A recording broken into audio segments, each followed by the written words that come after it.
আলু একটি অত্যন্ত পুষ্টিকর সবজি যা বিভিন্নভাবে স্বাস্থ্যের জন্য উপকারী।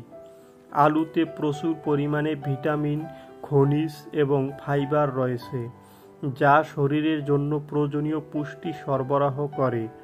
এটি হজম ক্ষমতা বৃদ্ধি করে, রোগ প্রতিরোধ ক্ষমতা বাড়ায় এবং হৃদরোগের ঝুঁকি কমায়।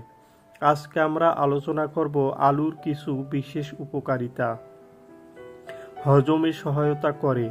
আলুতে থাকা ফাইবার হজম প্রক্রিয়াকে উন্নত করে এবং কোষ্ঠকাঠিন্য কমাতে সাহায্য করে। রোগ প্রতিরোধ ক্ষমতা বাড়ায়। আলুতে থাকা ভিটামিন সি এবং অন্যান্য অ্যান্টিঅক্সিডেন্ট রোগ প্রতিরোধ ক্ষমতা বাড়াতে সাহায্য করে। হৃদরোগের ঝুঁকি কমায়। আলুতে থাকা পটাশিয়াম রক্তচাপ নিয়ন্ত্রণে সাহায্য করে এবং হৃদরোগের ঝুঁকি কমায়। ত্বকের যত্নে আলু ভিটামিন সি এবং অন্যান্য পুষ্টি উপাদান সমৃদ্ধ, যা ত্বককে উজ্জ্বল ও স্বাস্থ্যকর রাখতে সাহায্য করে। মস্তিষ্কের কার্যকারিতা বৃদ্ধি করে। আলুতে থাকা বিভিন্ন পুষ্টি উপাদান মস্তিষ্কের কার্যকারিতা বৃদ্ধিতে সাহায্য করে। ওজন নিয়ন্ত্রণে সাহায্য করে।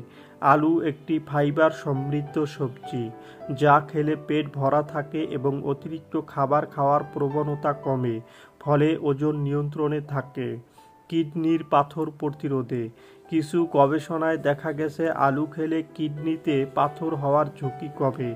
রক্তচাপ নিয়ন্ত্রণে আলুতে থাকা পটাশিয়াম রক্তচাপ কমাতে সাহায্য করে।